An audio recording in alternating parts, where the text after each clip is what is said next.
To official Akhtar Rahman sir YouTube channel. एक नए video में आपका फिर से बहुत बहुत वेलकम है दोस्तों। माध्यमिक शिक्षण अधिकारी बुल्ढाना, इनके पास जो है एक पत्र जो है लातूर से निकाला गया है और यहाँ पर करीब करीब 11 मुद्दे दिए गए दोस्तों। ये पत्र जो है बहुत ज़्यादा इंपॉर्टेंट होने वाला है टप्पा वार्ड के शासन निर्णय के आने के बाद, क्योंकि आपका जो लोकल काम होता है दोस्तों वो शिक्षण अधिकारी प्राथमिक और माध्यमिक स्तर पर ही होता है, ये बात आप समझेंगे।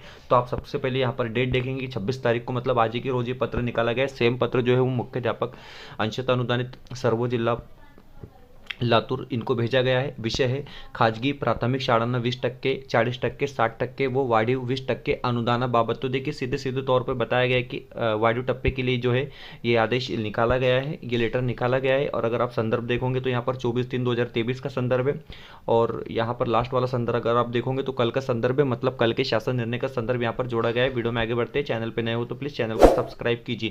तो देखिए इन्होंने अपने लेटर में क्या लिखा है आप समझेंगे। उपयुक्त विषयास आपणास कळविण्यात येते की आपली शाळा यापूर्वी शाळा शासन निर्णय दिनांक 6 फेब्रुवारी 2023 नुसार 20, 40, 60% अनुदानास पात्र ठरलेली असून संदर्भ क्रमांक 4 अन्वये वाढीव 20% अनुदान वितरित करण्यास मंजुरी देण्यात आलेली असल्यास त्यासाठी सदर शासन निर्णयात खालीलप्रमाणे तपासणी सूची निश्चित करण्यात आलेली असून अघोषित शाळेस 20% व अंशतः अनुदानित शाळेस वाढीव 20% अनुदान आदेश वितरित करण्यासाठी खालील अभिलेखासह प्रस्ताव या कार्यालय सादर करने यावा। तो देखिए इन्होंने डायरेक्ट जो है प्रस्ताव सादर करने की बात यहाँ पर की है। अघोषित को 20% मिलेगा और जो पहले से 20 ले रहे हैं उनको 40 और 60 वालों को 80। इस तरीके से आप समझेंगे 20 प्लस उनका हो जाएगा।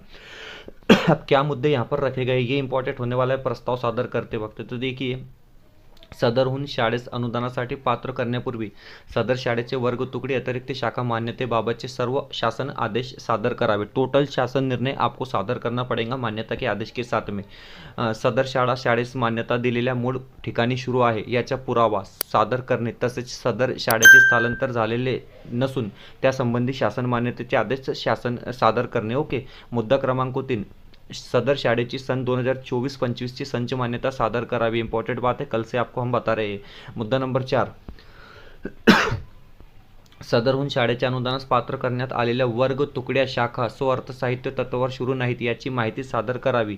मुद्दा क्रमांक 5, सदरहून शाळेतील अनुदानाच्या पत्र शिक्षकाची कर्मचाऱ्याची आधार कार्ड सह वैयक्तिक मान्यता झालेली असून त्याबाबतचे आदेश सरळ प्रणालीत भरण्यात आलेली माहिती सादर करावी। मुद्दा क्रमांक 6, सदरहून शाळेतील शिक्षक कर्मचाऱ्यांची भरती संदर्भात आरक्षण धोरणाचे पालन करण्यात आलेले आहे किंवा कसे याबाबत अद्ययावत बिंदू नामावली नोंदवही मावक यांनी तपासणी केलेली सादर करावी।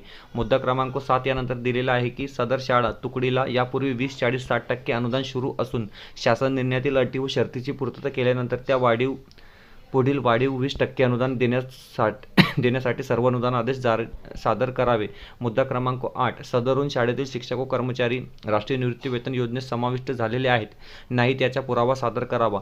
सदर शाळेतील मुद्दा क्रमांक 9, सदर शाळेतील विद्यार्थी शिक्षक कर्मचारी यांची उपस्थिती बायोमेट्रिक अथवा फेस रिकॉग्निशन प्रणालीद्वारे नोंद देण्यात आलेली आहे, हा पुरावा सादर करावा। मुद्दा क्रमांक 10 येथे दिलेला आहे की शासन निर्णय 13 मे 2025 नुसार शाळांमधील विद्यार्थ्यांची सुरक्षेविषयक उपाययोजना काटकोर अंमलबजावणी केल्याची माहिती पुराव्यासह सादर करावी। आणि मुद्दा क्रमांक 11 म्हणजे 11 आणि शेवटचा मुद्दा या ठिकाणी दिलेला आहे की ज्या मूळ शिक्षक अथवा शिक्षकेतर कर्मचाऱ्याकरिता टप्पा अनुदान प्रस्तावित करण्यात आला आहे त्यांचे मूळ शिक्षक अथवा शिक्षकेतर कर्मचाऱ्याला टप्पा अनुदान अनुज्ञा करण्यात आला आहे। सदर मूळ शिक्षक अथवा शिक्षकेतर कर्मचारी यांचे पद राजीनामा, बदली, समायोजन, सेवानिवृत्ति इत्यादि कारणामुळे रिक्त झाले असल्यास अशा पदास टप्पा अनुदान अनुज्ञा रहना नहीं। तो देखिए दोस्तों यहाँ पर साफ साफ तौर पर जो भी 11 चीज़ें बताई गई है वो बिल्कुल स्पष्ट तरीके से 11 अटी के साथ आपको प्रस्ताव सादर करने के लिए बोला है। लातूर वालों के लिए हम बोल रहे हैं। फिलहाल वीडियो में इतना ही। वीडियो बेहतर लगा है तो प्लीज़ वीडियो को लाइक कीजिए, चैनल पे नए हो दोस्तों तो प्लीज़ चैनल को सब्सक्राइब कीजिए। मिलते हैं नए वीडियो में बेहतर अपडेट के साथ।